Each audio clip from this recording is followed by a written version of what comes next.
Enforcement অভিযান করতে আসছি কেরানীগঞ্জ এসল্যান্ড অফিসে, বিশেষ করে এসল্যান্ড জান্নাতুল মাওয়ার বিরুদ্ধে বিভিন্ন অনিয়মের বিষয়ে আমি সাথে আমারও দুজনেরও আছে, আমারও তিনজনের টিম এসে অভিযোগের আপনার পত্রিকায় প্রকাশিত যেসব খবর প্রকাশিত হয়েছে সেখানে আপনার বিভিন্ন নামজারির কোনো ইয়ে নেই, কোনো মামলা নাম্বার নেই, কয়েকটা নাম আছে শুধুমাত্র, নাম ধরে খুঁজে পাওয়া যায় নাই। তবে তন্মধ্যে একটা নাম পাওয়া গেছে, সেটা হলো জেসমিন নীলা। ওনার একটা নামজারি ছিল 2023 সালে, সে নামজারি আবেদন করেছিল তার আংশিক নামজারি বাতিলের জন্য। এখন এই বিষয়ে জানাতুল ম্যাডামকে জিজ্ঞাসা করলাম, তিনি এই বিষয়টা বললেন যে না, তার এটা যথাযথ প্রক্রিয়া করেছে এবং এখানে কোনো আর্থিক অনিয়ম হয়নি, কোনো অর্থের লেনদেনও হয়নি।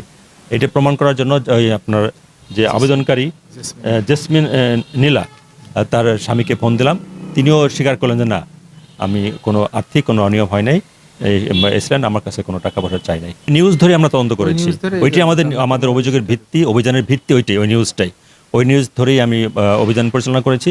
তবে নিউজে আমি কোনো প্রমাণ পাইনি। মানে আমার দেশের নিউজটা জি মিথ্যা বলে প্রমাণিত হলো, আমাদের কাছে মিথ্যা বলে প্রমাণিত হলো।